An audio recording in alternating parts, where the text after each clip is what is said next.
घनत्व का क्या सूत्र होता है?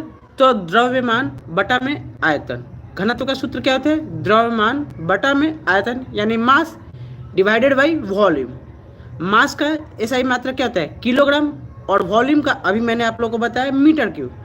तो जब किलोग्राम से मीटर क्यूब को किलोग्राम को मीटर क्यूब से डिवाइड करेंगे तो हमें मात्रक प्राप्त होगा किलोग्राम पर मीटर क्यूब। ठीक है।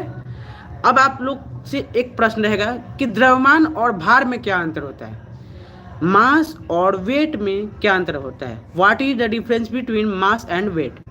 Please comment about this question.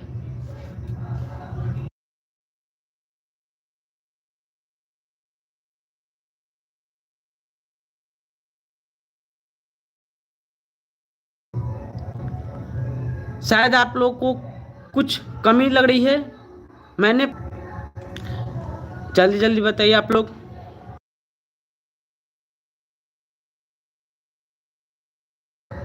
देखिए, मास और आयतन में मुख्यतः अंतर ये होता है कि मास परिवर्तनशील नहीं होता है, जबकि भार यानी वेट परिवर्तनशील होता है।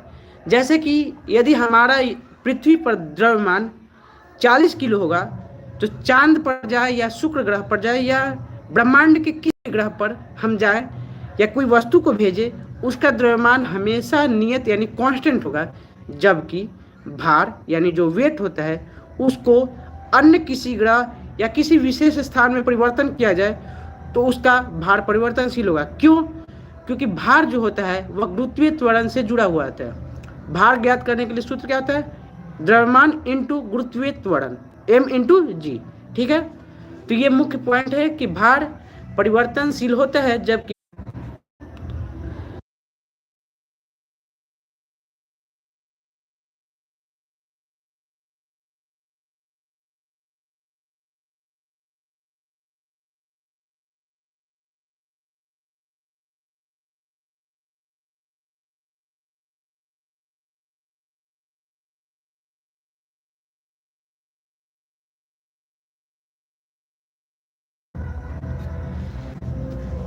आप लोग लिंक को जरूर साझा कीजिए अपने दोस्त के साथ, ताकि अधिक से अधिक लोग जो है जुड़ सके।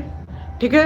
हम अगले प्रश्न की ओर बढ़ेंगे। अपेक्षिक घनत्व जो होता है सूत्र क्या होता है? अपेक्षिक घनत्व को किस सूत्र के माध्यम से हम ज्ञात कर सकते हैं, उसे चैट बॉक्स में बताइए आप लोग। और उसका एसआई मात्रक क्या होता है? अपेक्षिक घनत्व का एसआई मात्रक क्या होता है?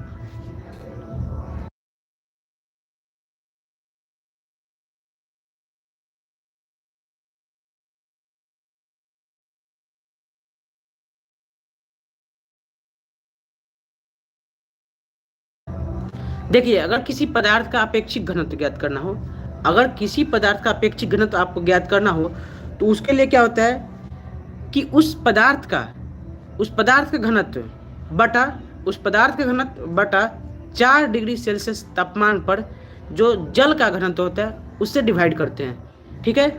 अब बात आती है कि इसका एसआई मात्रक क्या होगा। तो अपेक्षिक घनत्व का एसआई मात्रक क्या होगा? जब ऊपर भी घनत्व है और नीचे भी घनत्व है, अंश के तौर पर भी घनत्व है पदार्थ का घनत्व, और हर के तौर पर भी जल का घनत्व है जो कि 4 डिग्री सेल्सियस के बराबर है। तो जब दोनों को डिवाइड करेंगे तो उसका मात्रक बचेगा क्या? आप बताइए, आप सोचिए। तो जब दोनों ही घनत्व है, अगर ऊपर भी 4 है और नीचे भी 4 है, जब दोनों को कटन कुटम करेंगे यानी क्रॉस करेंगे, बचेगा 1। ठीक इसी प्रकार जब दोनों घनत्व हैं और उनके एसआई मात्रकों को क्रॉस कर देंगे तो हमारे पास कुछ नहीं बचेगा। इस प्रकार अपेक्षिक घनत्व जो होता है वह विमाहीन होता है। ठीक है। क्या होता है? विमाहीन, मात्रकहीन। ठीक है। आगे बढ़ेंगे हम लोग। चाल और वेग का सूत्र क्या होगा, और चाल और वेग में अंतर होता है या नहीं, ये आप लोग चैट बॉक्स में बताइए कि what is the difference between speed and velocity. Satish Patil, nice thought, धन्यवाद, स्वागत है। आपसे निवेदन होगा, अपील होगा कि आप चैनल को जरूर सब्सक्राइब कीजिएगा, और जो भी आपको कोई विचार हो, आपका सुझाव हो, तो आप हमें अवश्य दीजिए, ताकि मैं आपके सुझाव को अपने इस लाइव सेशन के लिए अमल में ला सकूं। ठीक है।